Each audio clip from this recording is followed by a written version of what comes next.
என் நெஞ்சில் குடியிருக்கும்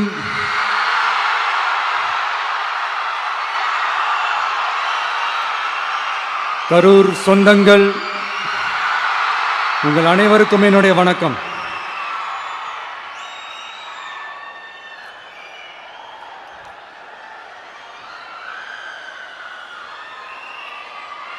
ஒரு மனுஷன் லைஃப்ல எவ்வளோ பெரிய ஒரு உயரத்துக்கு போனாலும்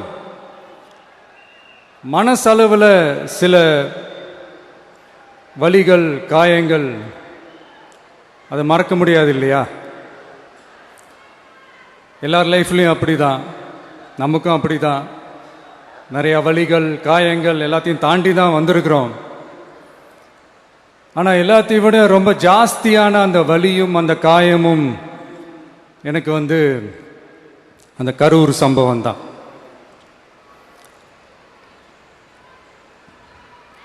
மக்களை சந்திக்கணும், மக்கள் பிரச்சனைகளை எடுத்து பேசணும்.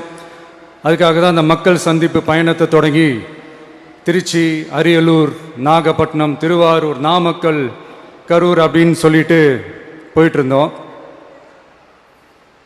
அரியலூரில் அந்த மீட்டிங் முடிச்சுட்டு பெரம்பலூர் போகிறதுக்கு முன்னாடி அந்த பெரம்பலூர் போலீஸ் எங்களை அலர்ட் பண்ணாங்க. சரிங்க, கூட்டம் கொஞ்சம் ஜாஸ்தியாக இருக்குது, லேட் ஆகிடுச்சு, வராதிங்க அப்படின்ட்டு. So we had no choice. Police சொன்னால் நம்ம அதை ஒபே பண்ணி தானே ஆகணும். அதே நேரத்தில் பெரம்பலூர் மக்களோட அந்த சேஃப்டியும் மைண்டில் எடுத்துக்கிட்டு ஒரு மன வலியோடவே திரும்ப போயிட்டோம். அதுக்கப்புறம் பெரம்பலூர் தொகுதி மக்களுக்கு மன்னிப்பும் கேட்டோம். அதே மாதிரி நாமக்கல் அந்த மீட்டிங் முடிச்சுட்டு கரூர் வரும்போது அந்த கரூர் போலீஸ் எங்களை அலர்ட் பண்ணியிருக்கலாம்ல.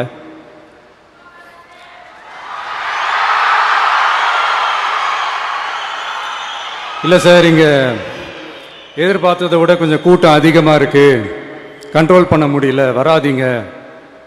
அண்ட் போலீஸ் நினச்சா அவங்க அந்த மீட்டிங்கே கேன்சல் பண்ணலாம். ஏதோ தப்பாக இருக்குது, ஏதோ தப்பாக தோணுது அப்படின்னு நினச்சிட்டாலே